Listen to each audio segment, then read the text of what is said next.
சென்னை நீலாங்கரையை தொடர்ந்து எம்ஆர்சி நகரில் உள்ள தவேக தலைவர் விஜய் வீட்டிற்கு போலீஸ் பாதுகாப்பு போடப்பட்டிருக்கிறது. நீலாங்கரை வீட்டிலிருந்து எம்ஆர்சி நகர் வீட்டிற்கு விஜய் வருகை தந்திருக்கும் நிலையில் அங்கு போலீஸ் பாதுகாப்பு வழங்கப்பட்டிருக்கிறது.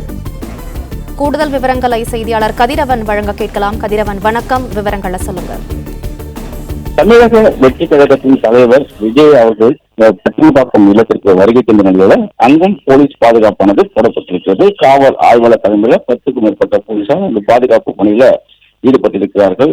குறிப்பா கரூர்ல கடந்த சனிக்கிழமை அன்று பிரச்சாரம் மேற்கொண்ட போது அந்த கூட்ட நெரிசலில் சிக்கி இதுவரை இன்று காலை வரை 47 பேர் பலியாகி இருக்கிறார்கள்.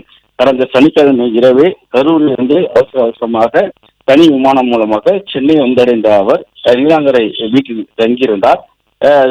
நேற்று வரை அவர் வீட்டை விட்டு வெளியே வராத நிலையில் இன்று காலை 11 மணி அளவில் அவர் வீட்டில் இருந்து வெளியே வந்ததாகவும் அங்கிருந்து நேரடியாக நீலாங்கரை தொடர்ந்து எம்ஆர்சி நகர் உள்ள அவரது வீட்டிற்கு வருகை தந்திருக்கிறார்.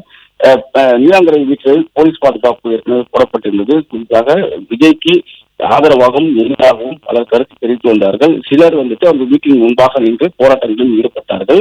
அதே போல தாவேக தொண்டர்களும் அவர் வீட்டுக்கு அவருக்கு ஆதரவாக செல்வதற்காக சென்ற போது போலீசார் அவர்களை தடுத்து நிறுத்தி அங்கிருந்து அனுப்பி வைத்தார்கள்.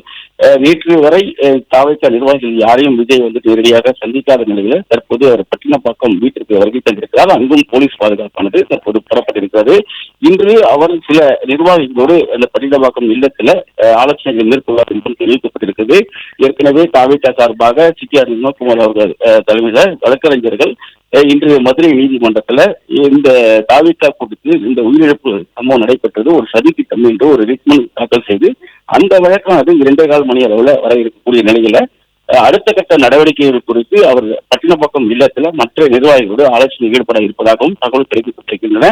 அதற்காக தான் நீலாங்கரை இல்லத்திலிருந்து அவர் பட்டினப்பாக்கம் இல்லத்துக்கு வருகை செல்லவும் கூறப்பட்டிருக்கிறது.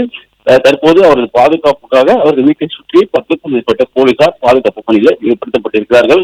நீலாங்கரை வீட்டை தொடர்ந்து தற்போது பட்டினப்பாக்கம் இல்லத்திலும் அவருக்கு போலீஸ் பாதுகாப்பானது கூறப்பட்டிருக்கிறது.